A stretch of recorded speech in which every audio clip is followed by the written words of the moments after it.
Professor Nazareno Fonteles, nosso coordenador do Movimento Fraternidade Cristã, eu fiz esse convite aqui para o senhor para a gente conversar um pouquinho antes da minha partida.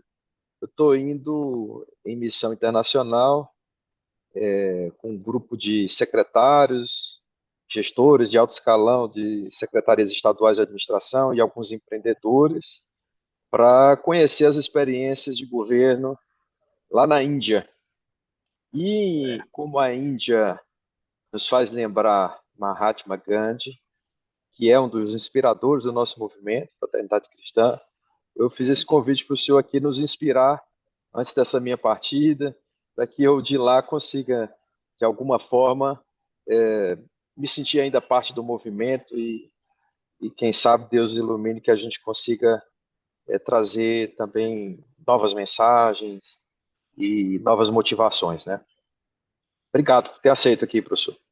Nada, é um prazer conversar com vocês. Sobretudo sobre Gandhi, que está na minha vida desde a adolescência. Eu tive vamos dizer, a sorte de ter um professor que era padre. Na verdade, ele era diácono, ainda ia se ordenar. Eu até participei da ordenação dele. Padre Zé Paulo, que é um professor de português, e ele tinha um outro colega também, padre, e terminou, através desse outro, falando em Gandhi, disse: "Pô, eu vou te emprestar a autobiografia de Gandhi." E ali me marcou, né? Para sempre essa proximidade e essa percepção do quanto Gandhi, na sua trajetória, foi inspirado por Jesus Cristo, que é o nosso grande líder maior. Mestre. E eu vou lhe dizer, o senhor vai falando, vai me trazendo aqui algumas coisas. Primeiro, acho que vale a pena a gente tocar nesse ponto de como a leitura transforma a vida da gente, né? E eu tenho alguns livros também que eu lembro do movimento interno que o livro provoca, né? A gente vai sozinho com a nossa mente, olhando para aquele monte de letra, e a gente vai sozinho transformando a nossa própria consciência, né? Claro. E a vida desses santos, como a gente acredita que Gandhi é um santo, né, que deve nos inspirar no cristianismo, faz isso com muito mais força, né, do que o comum. Claro, claro. Eu sempre encaro essa coisa, Samuel, às vezes até em conversas quando dava aula, que eu dizia assim: olha, às vezes a gente se preocupa com o brilho de A com o brilho de B. Por que que tem fulano, beltrano que tem um destaque maior? Eu digo: olha a figura de um triângulo. Só existem três vértices, mas os pontos são infinitos. Entre dois deles, tem. Mas se eu tirar também um ponto de um dos lados, deixou de ser triângulo. Então, para a gente perceber que todos nós somos igualmente importantes, mas no destaque da história, da comunidade, é preciso ter vértices, ter lugar que nos orienta. E se a gente se alinha com aquele vértice, portanto, com aquele que está no topo da sua, eu diria assim, dos melhores valores, dos princípios, que consegue encarnar sonhos nossos, nós temos que estar olhando para ele. Claro que Jesus é o vértice maior dessa história do universo, pelo menos na minha visão. Mas a gente encontra outros ao longo das nossas caminhadas que nos aproxima mais. Um Gandhi, quer dizer, está muito mais próximo historicamente, pela sua história na Índia, no século XX, por ter estudado na Inglaterra, então bebeu na cultura ocidental, aprendeu sobre o cristianismo também, e teve essa visão, eu diria, ecumênica. Para mim, a grande lição do Gandhi é o ecumenismo. Como ele dizia: para seguir Jesus, para praticar o que está no Sermão da Montanha, eu não preciso mudar de religião, ninguém precisa mudar. Então, eu não vou fazer proselitismo, ele dizia. Eu rezo o Sermão da Montanha, eu rezo as coisas do Islã, as do hindu, e assim ele fazia esse ecumenismo prático, que eu acho assim uma coisa linda, que nós, muitas vezes, cristãos, temos dificuldade de fazer até entre nós mesmos, né? Protestantes, católicos, outros assim, nós temos dificuldade. Então, o Gandhi é uma grande lição para nós, e que, como você colocou na leitura, para mim foi uma leitura impactante, por perceber alguém de outra cultura, de outra formação religiosa, ter tanta proximidade com Jesus. Aquilo me marcou para sempre. Eu comecei a ver Jesus de uma forma muito mais, eu diria, diferenciada. passei a ler outras coisas, né? Então, aí veio a Teologia da Libertação, com Leonardo Boff, Gutierrez, que eu comecei a ler quase ao mesmo tempo. Então, enriqueceu muito e Qual fez era a eu... cidade que o senhor está falando aí que leu a biografia de Gandhi? A Não, autobiografia. foi em Teresina. Eu já estava em Ah, Teresina, porque eu interessante. cheguei em Teresina com 14 anos. Aí fui fazer o primeiro, o segundo ano e terceiro ano no Elvídio Nunes. Então, ele foi meu professor no primeiro, no segundo e até no começo do terceiro. Depois eu mudei de colégio e fui terminar o terceiro ano num colégio um pouco melhor, né? Para fazer o vestibular para medicina. Mas, assim, é interessante que aconteceu aqui, em Teresina, né? É, E isso marca até muita coisa da minha adesão de adotar Teresina realmente como a minha cidade para sempre. Né? Não que eu negue minha cidade lá, Caraúba, eu tenho um amor especial, mas foi a minha infância até a minha adolescência. Daqui eu fiz família, né, e tal, então foi é. tudo da minha vida aqui. Então Teresina já é a minha, eu diria assim, é minha segunda, porque eu não posso dizer, mas do ponto de vista do amor é a maior, porque está mais presente na minha vida do que a primeira. É a de nascença, né? O Exato. papai a mesma história, porque ele nasceu em Oeiras, mas cresceu em Amarante. E ele se acha amarantino, apesar de ter ido na adolescência já para Teresina, mas a infância foi tão marcante, né? A É. poesia, o rio, as brincadeiras, a infância com as irmãs, com os primos, que ele até hoje, quando pergunta de onde você é, ele fala que é de Amarante. Né? E É essa interessante. afeição que a gente tem, né? Mas professor, lembrando aqui dessa questão da terra, né? O Gandhi transformou a sua própria terra, a sua própria gente, né? Ele, quando fazia o movimento esse movimento de tomada de consciência, de Isso. resistência a injustiças, a crueldade, a burrice da guerra, né, a violência. Quando ele fazia esse movimento e, e era ouvido por milhares, milhões de pessoas, incomodava o governo, né? Claro. Como Jesus foi crucificado porque incomodou ao poder, né? Como é que o senhor vê isso? A gente está aqui fazendo um movimento que quer se fazer um movimento transformador, e de um certo modo a gente sabe que quando se transforma, incomoda, né? Como é que a gente Ah, concilia isso inspirado em Kant? não há dúvida que no decorrer do movimento, na medida que ele fosse se tornando mais claro, confrontos e resistências vão acontecer. Minha experiência de vida já mostrou isso nos começos de militância, tanto cristã, como pela teologia da libertação, como na militância partidária pela esquerda. Todos dois a gente sofre preconceito, desgaste, perdemos amigos, companheiros, porque não compreendem isso, né? E a gente vê que isso acontece também nos seguidores de Jesus de um modo geral, mesmo lá no começo da sua história. Com o Gandhi tem uma história, por exemplo, extremamente forte na vida dele, porque o filho mais velho jamais aceitou, porque ele era de família, digamos assim, né, relativamente bem situado. Até para poder estudar na Inglaterra, tem que ter alguém que sustentasse. E como ele depois abdica para ter uma vida simples, o filho mais velho nunca aceitou. Ele conta isso na biografia, que aquilo sofria muito. E ele, quer dizer, ele não ia mudar por causa da incompreensão do filho. Rezava por ele e assim ficou. Foi algo que provavelmente o constrangeu até o final da vida. Né? A gente viu que Jesus não conseguiu converter, vamos dizer, o Judas, não é? O Pedro falhou, mas lá no final se converteu. Alguns que correram, depois voltaram e deram sua vida pelo movimento. Então é muito importante a gente perceber isso. Por isso que eu cultivei uma admiração pelo Gandhi, porque vi sua humanidade, a dificuldade, por exemplo, com o sexo. Depois ele consegue ser celibatário com a própria mulher, para poder se dedicar só ao movimento, mas só se ela aceitasse. Mas de início ele dizia que até para ensinar a mulher, quando olhava, estava, né, digamos, transando, brincando. Entendeu? O pessoal não sabe a luta que ele fez para poder controlar. Ele disse que também tinha muita raiva. Com o tempo foi vendo que quem ama não pode ter raiva. E assim ele passou, digamos, a defender as mulheres, a igualdade com as mulheres, naquela época, que não deixa ser Aí vem a coisa. tolerância, né? Exatamente. Tolerância. Era contra a discriminação que até hoje tem na Índia, né? Há um segmento que eles é quase que uma dinastia, quem nasce ali é da As ralé. castas sociais, né? Exatamente, as castas. Então ele lutou, só foi, por isso terminou sendo morto, porque ele defendia também a união entre os muçulmanos, né? Terminou gerando o Paquistão, a separação que ele não queria, e a Índia. Ali tudo era a Índia do Gandhi como um todo. E um militante terminou matando ele quando, né, vinha da oração. Então, quer dizer, a Gandhi, nesse sentido, parece muito com Jesus, né, porque ele deu sua vida pelo povo. Não é? Ele se desprendeu dos bens, deu um exemplo grande, né, de que quanto mais a vida mais simples, a gente pode sempre ter, não é? E não faltar nada. Mas participou de um partido político, não quis a mandato, porque ele queria só aconselhar, né? Ele fazia as greves de fome, o partido ficava doidinho lá, a cúpula, para tentar seguir a sua determinação, né? Porque sabia que ele era um patrimônio vivo.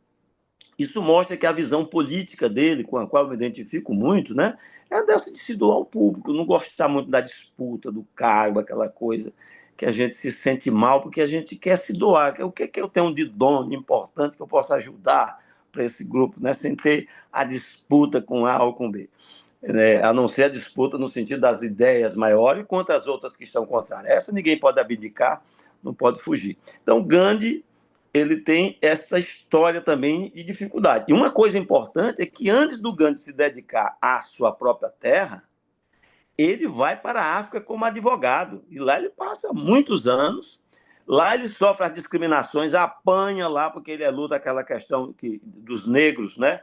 Com os brancos tratavam os indianos do mesmo jeito, como se fossem os negros, não aceitavam sentar na mesma ala lá dos trem. Então a gente vê que ele sofreu muito. Então ele aprendeu muito. Quando ele vem para a Índia, ele teve com Tolstói, aprendeu muito. Ele disse que fora o Sermão da Montanha, um dos livros do Tolstói que é ligado a isso, né, Deus dentro de nós, mais ou menos isso o título, se eu não me engano, influenciou muito. Ele conviveu, porque o Tolstói, a despeito de um cara rico, ele fez aquelas fazendas coletivas, então também tinha um ideal de comunidade. E o Gandhi bebeu nessa fonte. Né? Você vê, um cara oriental, teve a experiência no Ocidente, terminou bebendo em fontes ocidentais e do Oriente, no caso de Jesus Cristo. E isto contribuiu para tudo isso que hoje nós temos dele. A visão da não violência, não é? Uma prática amorosa realmente para todos e buscar ser o mais simples possível. Ele, como dizia, e também não ter medo da morte. Ele dizia que a gente, quando vence o medo da morte, aí nós estamos preparados para o movimento da transformação. Então, ele realmente mostrou isso, se preparou, sabia que mais cedo ou mais tarde ele poderia até ser morto. Né? E é esse exemplo muito contagiante, né? Jesus e Gandhi. Gandhi, eu considero um seguidor de Jesus, né? Que realmente veio muito depois e aprendeu com ele, reconheceu isso, como o Sermão da Montanha, seu grande inspirador, em uma de suas biografias, que eu tenho aqui em mão, até botei aqui, escrito por uma francesa, Christine Jordan. Essa biografiazinha ela vai lembrar, né, isso. E esse aqui é o livro. Quer dizer, não é essa edição, porque essa edição não estaria bonita desse jeito. O que eu tinha quando eu li adolescente era de capa amarela. Mas essa aqui é a autobiografia de Gandhi, que realmente vale a pena a gente ler, reler. Tem um outro livro que até recentemente eu dei de presente para o Rafael, até para ir para essa viagem da China também, para ver, que é esse aqui, Somos Todos Irmãos, né? Todos Somos Irmãos, do Gandhi, que na verdade esse daqui é um livro construído por pessoas que organizaram e divide por áreas, por setores. Mas são textos sobre Gandhi, né? Não, textos do Gandhi De Gandhi, organizado por temática. organizados. Que É, bacana. é um dos melhores livros. Eu tenho vários dele, mas esse aqui, sem dúvida, que é um livro que está ainda, né, à venda, portanto, que eles botam como subtítulo Reflexões Autobiográficas. A pessoa só fez organizar. Na capa tem um pensamento do Einstein. Olha um gênio falando do outro. Einstein diz: Gandhi é a única figura política verdadeiramente grande de nosso tempo. Veja o que o Einstein disse do gênio da humanidade, Gandhi. A gente vê o tamanho da estatura. Porque Da nós estamos estatura do falando do homem. gênio da ciência do É, Ocidente, reconhecendo a grandeza, né, desse patrimônio da E, e humanidade, que é o a, e grande. a, o homem da ciência, né? O Einstein Exato. é a cara, o rosto da ciência, né? Ah, Do sem século dúvida. XX. E Exatamente. falando da grandiosidade de Gandhi, que era um homem da alma, né? Que conseguiu falar com a alma das pessoas. Ainda hoje fala, né? Exatamente. É uma coisa Eu bonita, bonita. eu estou aqui, bem, mais um momento, um bate-papo rápido, mas fica aqui o agradecimento, professor, e essa lição também, acho que para todos os colegas aí que estão em movimento permanente, né, É de verdade. transformação própria e lutando para uma transformação social, como a gente está falando lá no segundo parágrafo do manifesto, né? Transformar os governos, né? Transformar a sociedade civil, transformar a economia, a forma das empresas se comportarem. E aí eu estou me lembrando que um dos temas que a gente relaciona à Índia é o grande potencial das empresas de tecnologia que nascem lá ou que têm indianos como grandes presidentes de grandes corporações de tecnologia que atuam no mundo todo, né? E essa luta das big techs, em um determinado ponto, a luta pelo lucro, né, das big techs, em um determinado ponto, ela ultrapassa a linha da exploração das pessoas. Então, explora o jovem, o adolescente, quando vicia, né, em aplicativos, em imagens, em algoritmos, ela explora o trabalhador em busca de pedalar e andar rápido, fazer entregas, Exatamente. né? Ela explora o motorista para fazer corrida e pegar passageiro, isso de uma dimensão planetária, né? Um detalhe. E eu estou indo lá imaginando, estou tentando imaginar o que é um país de 1,6 bilhão de pessoas, como essa dinâmica, né? Como é que a gente o que que Gandhi diria para um grande CEO do iFood ou da Uber, né? O que que ele diria para um cara desse? Meu irmão, vai devagar, né? Tem pena das almas, né? O Gandhi, ele tinha uma grande lição, que ele achava que os ricos... Eu citei Gandhi no estudo que eu fiz logo que cheguei no Congresso, negócio da renda máxima, né, que causou muita polêmica. Que E tá voltando o debate, né? está voltando Fala o assim debate. renda mínima, mas que na verdade é tentar Na verdade, subir tem que para se uma criar máxima, né? teto, né? Tem que se É criar porque teto.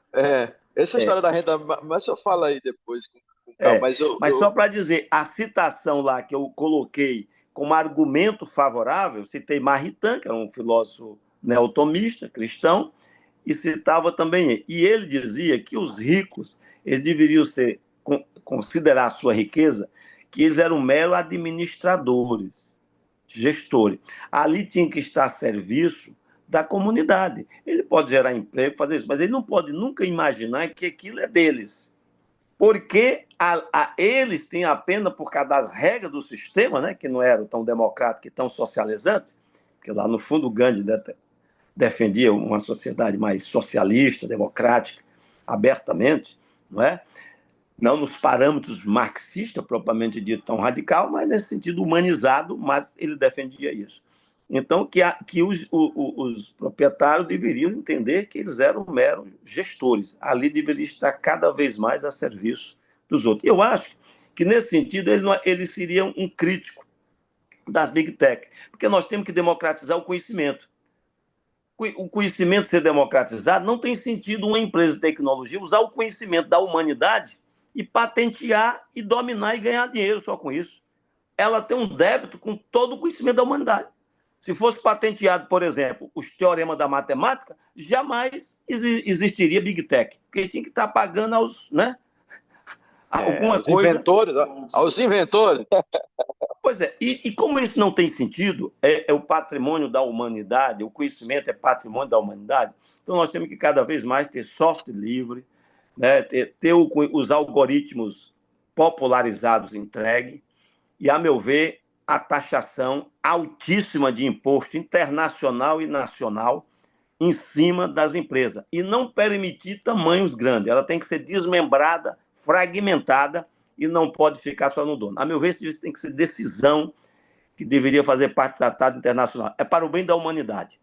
acúmulo de poder econômico é acúmulo de poder político. Eles estão decidindo, eles estão violando a soberania dos países.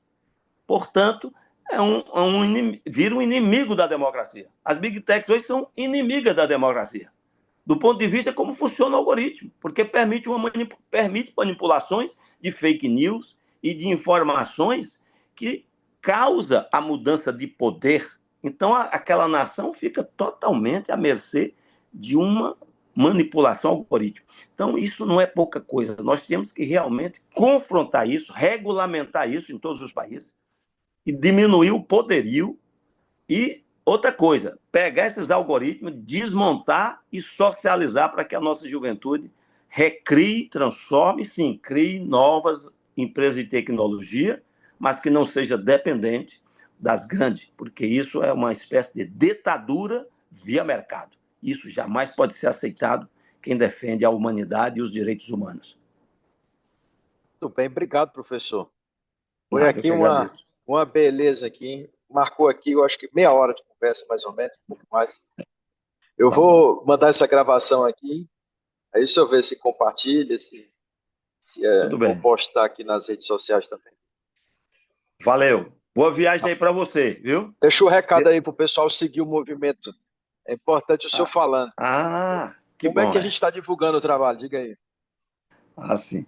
Olha, eu apelo aqui para quem tem uma sensibilidade aí fraternal, né, pela causa do povo, pelo bem da sua sociedade, sua comunidade, que participe deste movimento. É claro que nós estamos no começo. Movimento Fraternidade Cristã, por enquanto, tem uma página no Instagram e o seu site acessado lá, né, facilmente, e algumas mensagens, alguns conteúdos, como o manifesto, alguns textos que já são consenso, digamos, entre os coordenadores, já estão disponíveis lá. Nós estamos começando a fazer cursos, depois vamos multiplicar para lideranças populares, e é um movimento descentralizado.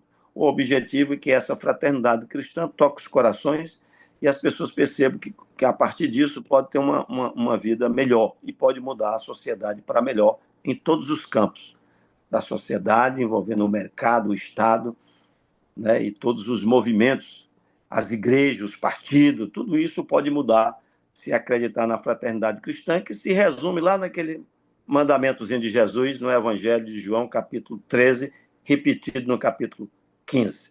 Amai-vos uns aos outros como eu vos amei. Ou seja, se doando, se dedicando cada vez mais ao bem comum. Valeu, professor. Valeu. Abraço. Vou Abraço. lá, dou Deus lhe notícia abençoe quando eu nessa chegar lá. viagem. Viu? Valeu. Deus lhe abençoe nessa viagem.